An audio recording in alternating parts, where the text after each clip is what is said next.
Mass రాజాకు ఈ మధ్య action fever పట్టుకుంది. అందుకే వరుసగా అలాంటి క్యారెక్టర్స్ లోనే కనిపిస్తూ వచ్చాడు. అయితే ఇప్పుడు ఆ ఫీవర్ కంట్రోల్ అయినట్లుంది. దాంతో మళ్ళీ యూటర్న్ తీసుకుంటున్నాడు. ధమాకా లాంటి మూవీకి వరుసగా సీక్వెల్స్ ప్లాన్ చేస్తున్నాడు. ఇకపై ఎంటర్టైన్మెంట్ మస్ట్ అంటున్నాడు. ఈ మధ్య మాస్ రాజా రవితేజ వరుస పెట్టి యాక్షన్ ఫిల్మ్స్ చేస్తూ వచ్చాడు. రావణాసుర, టైగర్ నాగేశ్వరరావు, ఈగల్ లాంటి చిత్రాల్లో mass Raja mass look plus action blocks audience ని థ్రిల్ చేశాయి. ప్రస్తుతం రవితేజ నటిస్తున్న మిస్టర్ బచ్చన్ కూడా కొంత అదే జానర్ లో వస్తోంది. అయితే మిస్టర్ బచ్చన్ తర్వాత మాత్రం మళ్లీ యూటర్న్ తీసుకోనున్నాడు మాస్ రాజా. ధమాకా లాంటి మూవీస్ లో నటించాలనుకుంటున్నాడు. మాస్ రాజా కామెడీ చేస్తే ఎలా ఉంటుందో మరోసారి చూపించాలనుకుంటున్నాడు. ముందుగా భాను భోగవరపు అనే కొత్త దర్శకుడికి అవకాశం ఇస్తున్నాడు.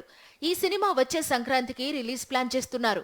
మాస్ రాజా మార్క్ ఎంటర్టైన్మెంట్ కు సంక్రాంతి సీజన్ తోడైతే మాత్రం టాలీవుడ్ కు బ్లాక్ బస్టర్ ఖాయం. ఆల్రెడీ జాతిరత్నాలు దర్శకుడు అనుదీప్ తో ఒక మూవీ చేయబోతున్నాడు రవితేజ. ఇప్పుడు మరో యంగ్ డైరెక్టర్ సామజ వర్గమనతో బంపర్ హిట్ కొట్టిన రామ్ అబ్బరాజుతో సైతం కథా చర్చలు జరుపుతున్నాడు.